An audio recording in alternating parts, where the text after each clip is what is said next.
Newsroom লাইভে আমি সব্যসাচী আপনাদের সঙ্গে। ভিন রাজ্যে দেখে নেওয়ার হুমকি, দিলীপের সুরেই হুমকি সুকান্তর। তৃণমূল নেতাদের হুঁশিয়ারি রাজ্য বিজেপি সভাপতির, কুকথার পাল্টা অভিযোগ কুণাল ঘোষের। যত আছে আমি সাদেকে বলতে চাই, অনেক করেছে, এবার থামুন। আমরা ভদ্র সভ্য দল করি, আমরা করছি না। তৃণমূলের সব নেতারা অসুস্থ হলে তো ব্যাঙ্গালোর যাই ডাক্তার দেখাতে, যাই কিনা? আমরা কি না করতে পারি ওখানে, করি না। যারা মস্তানি করছেন 2 মাস 3 মাস গেলে পঞ্চায়েত ভোটে তো নিজেরাই মধ্যে গোষ্ঠীদ্বন্দ্ব করবে, আর মার খেয়ে অন্য রাজ্যে যাবে কাজ করতে, গুজরাটে যাবে কাজ করতে, লেবার কি করতে। এই গুজরাটে আমরা করি না, কিন্তু করতে কিন্তু বাধ্য করবেন না আমাদেরকে। আমি শুধু এটুকু বলতে চাই,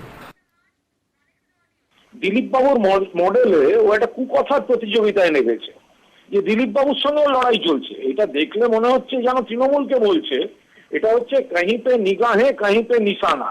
সুকান্ত মজুমদার এখন চেষ্টা করছে তাদের দৃষ্টি আকর্ষণ করতে, একটা কুকথার প্রতিযোগিতা করতে। তো এগুলো সব ওদের ঘরের ব্যাপার। দুপক্ষ মারামারি করবে, আদি বিজেপি, তৎকাল বিজেপি, এখনকার সভাপতি, প্রাক্তন সভাপতি, এগুলোর সঙ্গে তৃণমূলের কোনো সম্পর্ক নেই। আর কে কার রাজ্যে গেলে মারবে, এসব ছেলে মানুষই কথাবার্তা আমরা মারধর করি না। আমরা ওদের এই আদি, তৎকাল, বর্তমান, প্রাক্তনের এইসব রেষারেষি দেখে আমরা হাসছি। আর এই মারবো, দেখে নেব, এই সমস্ত কথা নিয়ে যে রাজনৈতিক তরজা, সেটার কেন্দ্রবিন্দু কিন্তু আজকে কাটোয়ার দাইহাট। কখনো গো ব্যাক, কখনো ভেঙে দাও গুড়িয়ে দাও স্লোগান। বিজেপির অফিসের মধ্যেই তুমুল মারামারি, ভাঙচুর।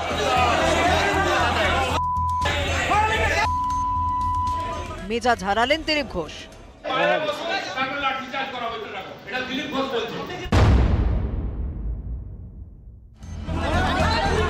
যত কাণ্ড কাটোয়ায়। শুক্রবার দাইহাটে দলীয় অফিসে বৈঠক করতে পৌঁছন রাজ্য সভাপতি সুকান্ত মজুমদার, সঙ্গে বিজেপির সর্বভারতীয় সহসভাপতি দিলীপ ঘোষ। তারা পৌঁছানোর আগে থেকেই হাওয়া গরম। তার পরপর দুই শীর্ষ নেতার সামনেই তুলকালাম, মারামারি, ভাঙচুর, গো ব্যাক স্লোগান।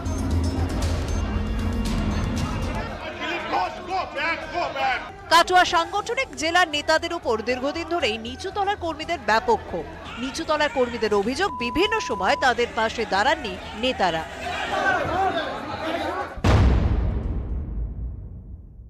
বিজেপির পতাকা নিয়ে কেউ বিজেপির কোনো প্রোগ্রামে ভাঙচুর করতে পারে না।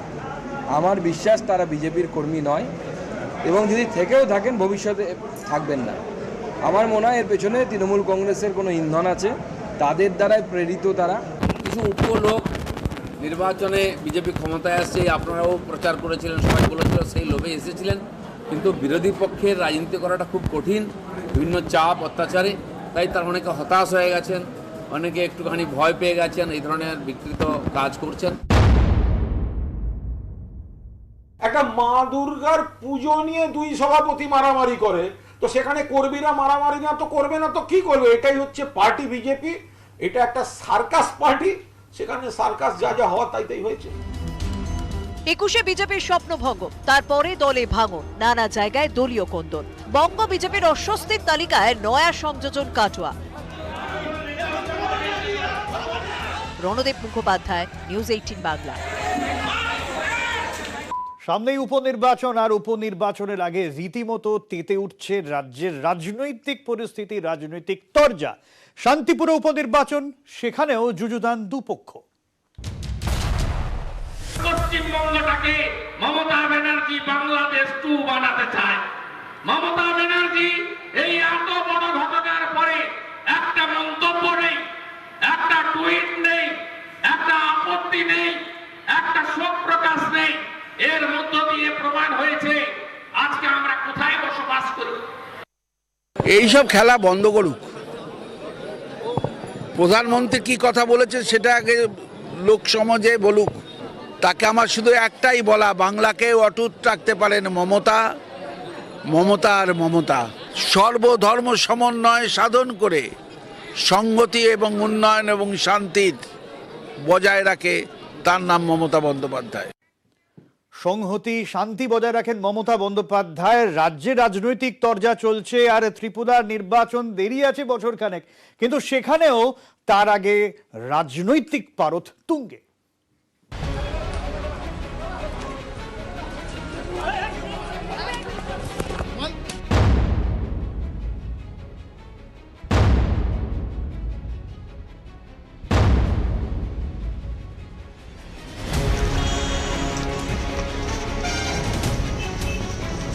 সামনে পুরো ভোট, তারপর বিধানসভা ভোট। তৃণমূলের পাখির চোখ ত্রিপুরা। শুক্রবার পথে নামে দিদির দূত। শুরুতেই অশান্তি। তৃণমূলের জনসংযোগ যাত্রার প্রথম দিনেই হামলা। অভিযোগ, আগরতলার আমতলীতে সুস্মিতা দেবের মিছিলে হামলা চালায় বিজেপি। বাঁশ, রড, লাঠি দিয়ে হামলা হয়। আক্রান্ত হন সুস্মিতা সহ ত্রিপুরা তৃণমূলের দায়িত্বপ্রাপ্ত একাধিক নেতা। দিদির দূতের প্রচার গাড়িতেও ভাঙচুর চালানো হয়।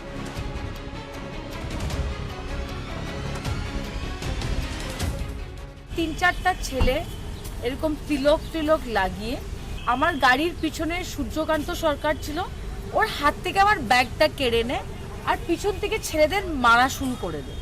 সামনে সিআরপিএফ দাঁড়ানো, ট্রাফিক পুলিশ দাঁড়ানো। বিজেপি শাসিত ত্রিপুরায় গত কয়েক মাসে বারবার আক্রান্ত তৃণমূল। শুক্রবার ফের হামলা। এর প্রতিবাদে সুর চড়িয়েছেন অভিষেক বন্দ্যোপাধ্যায়। মুখ্যমন্ত্রী বিপ্লব দেব সরকারকে নিশানা তৃণমূলের সর্বভারতীয় সাধারণ সম্পাদকের টুইট।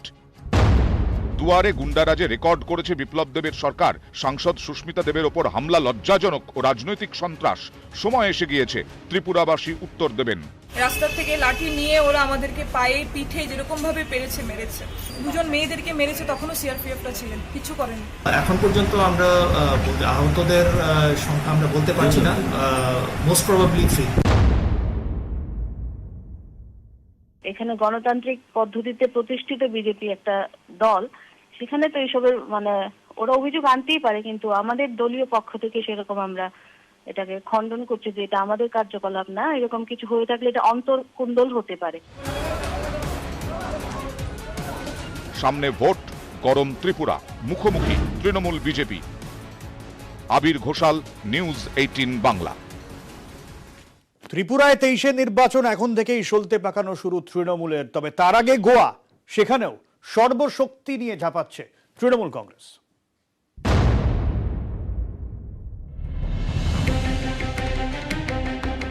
আগামী বছর গোয়ায় বিধানসভা নির্বাচন। তার আগে তৃণমূলের নজর আরব সাগর তীরের এই ছোট্ট রাজ্যের দিকে।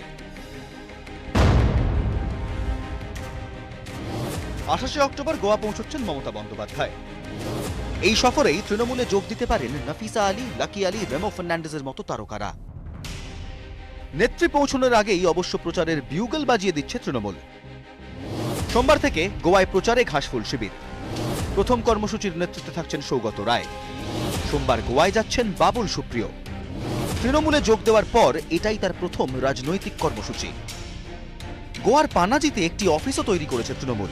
গোয়া দখলের লক্ষ্যে তাদের স্লোগান গোয়াঞ্চি নবী সকাল, অর্থাৎ গোয়ায় নতুন ভোর।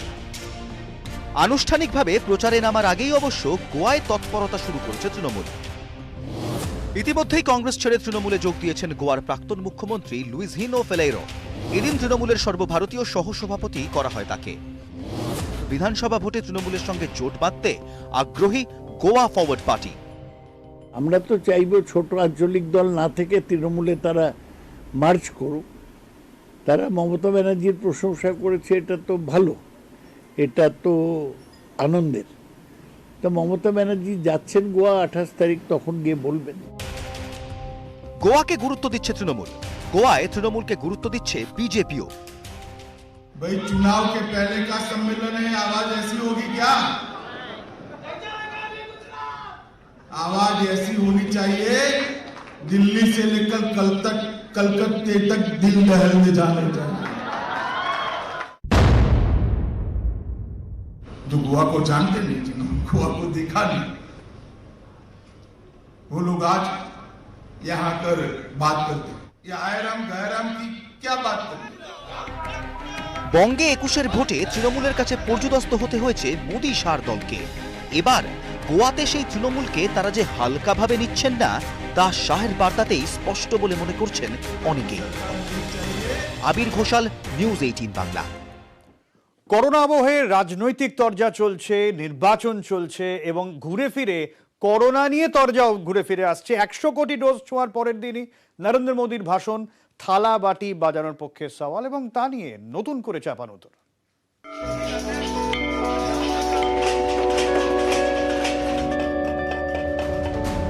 দেশে তখন সবে জাঁকিয়ে বসেছে করোনার আতঙ্ক। দেশবাসীকে থালা বাজানোর, প্রদীপ জ্বালানোর দাওয়াই দেন প্রধানমন্ত্রী। সংক্রমণের আশঙ্কার মধ্যেই পথে নামেন অনেকে, জানিয়ে কটাক্ষের ঝড় ওঠে, তীব্র আক্রমণ করে বিরোধীরা। করোনার টিকা 100 কোটির ডোজ ছুঁতেই সেসবের জবাব দিলেন নরেন্দ্র মোদী। अपनी एकजुटता को ऊर्जा देने के लिए ताली थाली बजाई, दिए जलाए। तब कुछ लोगों ने कहा था कि क्या इससे बीमारी भाग जाएगी, लेकिन हम सभी को उसमें देश की एकता दिखी। দেশের প্রধানমন্ত্রী হিসেবে ওর মানুষকে বিজ্ঞান মনস্কতার দিকে নিয়ে যাওয়া উচিত ছিল, সায়েন্টিফিক টেম্পারমেন্ট দেওয়া উচিত ছিল। কখনোই ওর এই থালা বাজানোকে সমর্থন করা যায় না।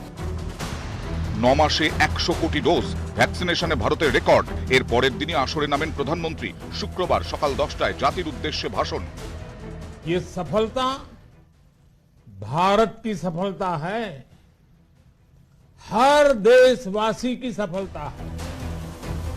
করোনাকালে বারবারই বিরোধীদের আক্রমণের মুখে পড়তে হয়েছে মোদী সরকারকে। কখনো বারাণসীর গণচিতা, কখনো উত্তরপ্রদেশ বিহারে গঙ্গায় ভাসতে থাকা লাশের সারি, কখনো আবার ভ্যাকসিনের জন্য হাহাকার। এই দৃশ্যগুলি অস্বস্তি বাড়িয়েছে কেন্দ্রের বিজেপি শাসিত সরকারের। আন্তর্জাতিক মহলেও শোনা গেছে সমালোচনা, যা অস্ত্র তুলে দিয়েছিল বিরোধীদের হাতে। এদিন পাল্টা জবাব দেওয়ার চেষ্টা করলেন নরেন্দ্র মোদী। वैक्सीनेशन अभियान पर वीआईपी कल्चर हावी न हो। कोई कितने ही बड़े पद पर क्यों न रहा हो, कितना ही धनी क्यों न रहा हो, उसे वैक्सीन सामान्य नागरिकों की तरह ही मिलेगी।